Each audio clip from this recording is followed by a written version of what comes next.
Hello, my fellow human being. Welcome to my channel. I am Steffi, and I'm here to help you reconnect with yourself. A lot of people are struggling in many ways. For some, it's very subtle, where you feel like you're not living up to your potential, or something's off, or you should feel better about your life than you actually do. And on the other end of the scale, we have people who are struggling with depression, burnout, not knowing what to do with their lives. And all of those things have to do with being disconnected from yourself. And the causes of that disconnection can be classified in three main categories: pain, stress, and trauma. Now, pain is quite obvious, right? If you're in pain, you're suffering, you're struggling, we want to get out of it, we want to feel better. So that's quite obvious, but it's also not just limited to physical pain. It can also mean emotional pain, mental pain. There are a lot of levels in which we can experience pain. And physical pain is probably the easiest of them for us to deal with because it's something that we've learned more or less. It's more accepted in our society. When you're in physical pain, people will feel for you and there is help for it. We have medication for that, right? But the other kinds of pain, that's a little bit more tricky, more vague, more misunderstood, and less accepted. And then stress, well, stress is one of these things right now where basically it's everywhere and all the time. And that's not normal. And we're not made to function that way. We have a very, very smart body that can do many things. And it has a whole system that is designed to deal with stress, but it's made to deal with peaks of stress and then to go back to a normal baseline. The stress we experience today is very different, very chronic. It builds very slowly over time, kind of like the boiling frog story. When you put it in cold water and you slowly heat it, we don't really feel it until it's too late. So we normalize the fact that everybody has too much stress these days, and we shouldn't. And then the last one is trauma, which is very related to the first two categories because it's either a lot of pain or a lot of stress that tends to cause trauma. But I do categorize it in a separate um, class because trauma isn't what we think it is usually. The way that we think about something that's traumatic, we think of something really horrible, really bad, like huge impact, which of course is very real, but that is not what determines whether or not something is traumatic. Whether not something is traumatic has much more to do with the internal response that we have to an experience than the outside experience itself or how bad that is. It's a lot more about how bad we perceive it to be and how hard it is for us to deal with in that moment. And if it's too hard to deal, then we have what we call a fragmentation, which leaves a trauma imprint in our system. And that can be something that haunts us the rest of our lives, and we might never know it's there because we don't think of that thing as something traumatic. And I've been someone who struggled with plenty of things during my life, which sent me out on this quest, on this journey to find answers about why I was feeling so off, why I was feeling so bad, why I would chronically go in and out of depression, why my energy would be so low.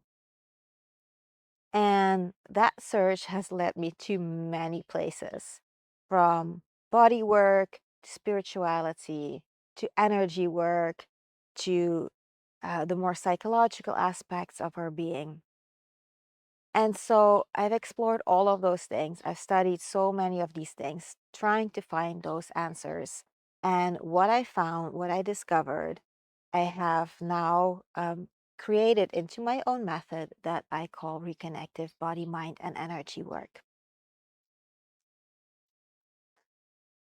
And I feel now is the time to start and share about it, share about what I've experienced, what I've learned, and try to explain to you all those different aspects and how they come together, how they actually fit together, because there are so many answers out there. But what I've seen is that so many of those answers, um, a lot of people put them out there with very good intent, but then still people take them in the wrong way. And even though it's meant as a positive tool, it is actually it is actually used in a way that kind of hurts the person more than it helps them. And that's where it's always been very difficult for me, or why I've always been very hesitant to start sharing, because I saw so much of that happening. But I've also recently started seeing that a lot of that is still put out there with ill intent and manipulated in ways to get people to do things for agendas of their own, not for the benefit of the person that you're trying to help. So, with that shift, with all of those things coming to light, and with also me seeing that more people are starting to speak up from the perspective that I have been working off from a very long time, um, are starting to shift where they used to teach to more to what I've always wanted to do. So I think it is time for me to start putting my perspective in, that then hopefully can help you form the correct perspective from you, to take all of these things and help you put them together, connect them in the right way, in the way they're intended, and to help you understand what to use when, and how to distinguish what's right uh, at what time, and how to use these things to actually help yourself instead of hurt yourself. For the longest time, a lot of people would tell me, like, I don't understand you. Because on the one hand, you're talking about all these spiritual things, and on the other hand, you're talking about reality and embodiment and taking responsibility and things like that. And how can you be both? Well, we are both. And that was a big part of this journey, this quest that I went on, because I got introduced to spirituality and I found like a lot of things there that made sense. And I could really sense that there's something there, something important. But then there was reality, then there was everyday life. And those were completely separate things. And I couldn't get them to be one and the same thing. I couldn't get them to fit into each other. So that's really been um, what I have made my work about, is how do we all bring that together? How do we make that connect so that you then connect back with yourself, reconnect with yourself? And I used to call that becoming your authentic self, um, reconnecting with your essence so that you can embody the person you're always meant to be. All of those things mean the same thing. And they're the cause because we're not there, because there is this disconnect between the life that we're living, because we did things that society told us to do, or we believe things that don't match with who we really are. And that sets a whole process in motion that then starts reflecting even in our body.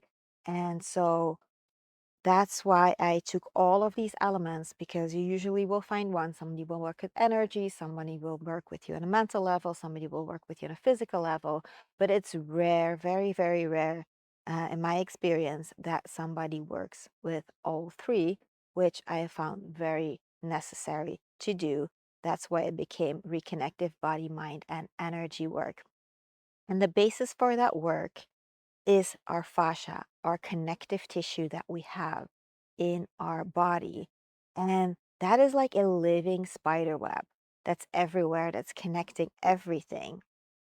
And it has different aspects. There are very structured aspects that we know as our tendons, but there is then this very liquid, like light transporting, moving.